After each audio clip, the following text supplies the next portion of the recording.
El dinero depende de una base productiva que ahora enfrenta fricciones energéticas y geopolíticas entonces el valor de la moneda no puede permanecer intacto. La presión estructural termina trasladándose el terreno monetario aunque no siempre de forma visible. Aquí aparece una consecuencia clave, la inflación persistente. No hablamos solo de aumentos puntuales de precios, sino de una dinámica más profunda. Cuando producer y transporter bienes cuesta esos costos se filtran en toda la economía letters. El Banco Central puede intentar contener proceso elevando tasas de interés. Pero esa herramienta tiene límites. Saber tasas ayuda a influir el crédito y modular la demanda. Sin embargo, también encarece el servicio de la deuda pública y privada. Gobiernos altamente endeudados deben destinar más recursos al pago de intereses, empresas refinancios en condiciones menos favorables, hogares enfrenta hipotecas y préstamos más costosos. El remedio para la inflación puede debilitar la estabilidad financiera. Por otro lado, bajar tasas para aliviar presión sobre bancos y mercados tiene otro costo. Puede reactivar la inflación o erosionar la credibilidad de la moneda. Este es el dilema central: estabilidad de precios versus estabilidad del sistema financiero. No existe una solución perfecta, solo compensations. En este contexto, surge una forma silenciosa de ajuste. La pérdida gradual de poder adquisitivo. No es un evento dramático, es un proceso lento, donde el dinero compra menos con el tiempo. Para muchos, este fenómeno pasa desapercibido porque ocurre de manera progresiva, pero, en términos reales, representa una transferencia de valor. La fragilidad monetaria también está ligada a la deuda pública. Cuando un país acumula grandes déficits, depende de compradores constantes de sus bonos. Si la confianza en la capacidad de pago disminuye sus, los inversos exige mayores, exige millono, y aumento, aumento, aumento, aumento, aumento, aumento. Esa dinámica puede presionar la moneda y generar volatilidad en mercados globales. Además, en un sistema donde una divisa como reserva internacional, la demanda externa sostiene parte de su fortaleza. Si el comercio global se fragmenta, y algunos países buscan alternativas, aunque sea de forma parcial, la estructura de demanda cambia. No significa el fin inmediato de una moneda dominante, pero sí una transición potencialmente compleja. Aquí es donde el 60% adquiere otra dimensión. No se trata solo de depósitos en el banco.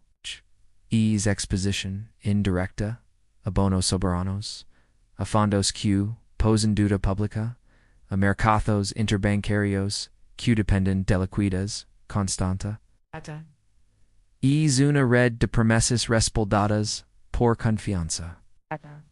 Y cuando la confianza enfrenta tensiones estructurales, las consecuencias no siempre aparecen en titulares. Se manifiestan en ajustes graduales, en menor margen de maniobra, en decisiones difíciles que los bancos centrales deben tomar. La cuestión entonces deja de ser solo macroeconómica. Empieza a volverse personal. ¿Cómo se traduce esta arquitectura complagia en la vida cotidiana de quienes dependen de ella. Cuando hablamos de deuda global, tensions energéticas, y fragilidad monetaria, es fácil pensar que todo ocurre en un nivel lejano, pero estas dinámicas no vivan solo en gráficos o comunicados de bancos centrales. Se tratan en decisiones cotidianas en salarios que rindan menos y en crédito más caro. El sistema no es una abstracción. Es el entorno donde se mueve nuestro trabajo, ahorro y inversión. Para entender el impacto personal, primero, necesitamos un modelo mental claro. El sistema como red interconecta. No es una línea recta, donde un evento produce una sola consecuencia. Es una red donde bancos, gobiernos, empresas y hogares están vinculados. Cuando una parte tensa los demás ajustan. Si el crédito se encarece para los empresas, pueden frenar contrataciones. Si los gobiernos pagan más intereses, pueden reducir gasto o aumentar impuestos. La red transmite presión.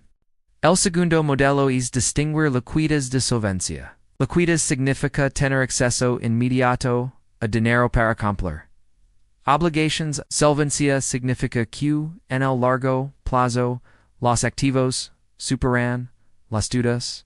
Un banco, una empresa o incluso un gobierno puede ser solvente en teoría, pero enfrentar prolento plazo en entornos de tasas altas y menor confianza, la liquidez se vuelve más valiosa. Muchas crisis no comienzan por insolvencia evidente, sino por falta de liquidez temporal. El tercer concepto es la confianza como activo invisible. El sistema financiero funciona porque creemos que las promesas serán cumplidas. Creemos que el banco entregará nuestro depósito, que el bono será pagado, que la moneda mantendrá valor razonable. Cuando la confianza es alta, el sistema fly con eficiencia. Cuando disminuye, el comportamiento cambia rápidamente. Las personas buscan seguridad. Las empresas retados riesgo y los mercados se vuelven más volumétricos. El cuarto modelo es entender el dinero como promesa futura. Un billete en saldo digital no es riqueza en sí mismo. Es un derecho sobre producción futura. Si la economía crece y la productividad aumenta, esa promesa es salida. Si el crecimiento se desacelera y la deuda crece más rápido que la producción, la promesa se vuelve más frágil. Todo esto no implica un colapso inminente. El riesgo sistémico rara vez significa un evento instantáneo. Significa que el margen de error es menor. Que pequeños shocks pueden tener efectos mayores. Que decisiones de política monetaria tienen menos espacio para corregir sin generar costos y no crante. Pensar en términos de resiliencia ayuda. No como una reacción emocional, sino como comprensión estructural.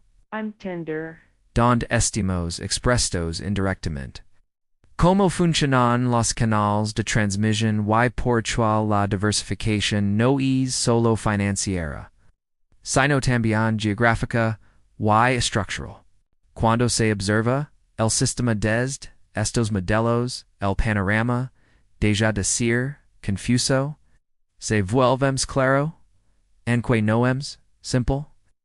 Y esa claridad permite una pregunta más amplia si el margen de error manner, why last tensions, structurals persistent, cho escenarios, podrion, desarrollars, aperti, de acqui, Si el margen de error es menor y las tensiones estructurales siguen presentes, entonces el futuro no se define por una sola trayectoria, sino por varios caminos posibles. Pensar en escenarios no es intentar predecir el mañana con certeza, sino entender los rangos dentro de los cuales el sistema puede moverse. El primer escenario es un ajuste gradual y controlado. En este caso, los bancos centrales logran equilibrar inflación y estabilidad financiera. El crecimiento económico se mantiene, pero a un ritmo más lento. La deuda no desaparece, pero se gestiona con disciplina fiscal moderada y reformas parciales. Los mercados se adaptan a un entorno de tasas más altas como nueva normalidad.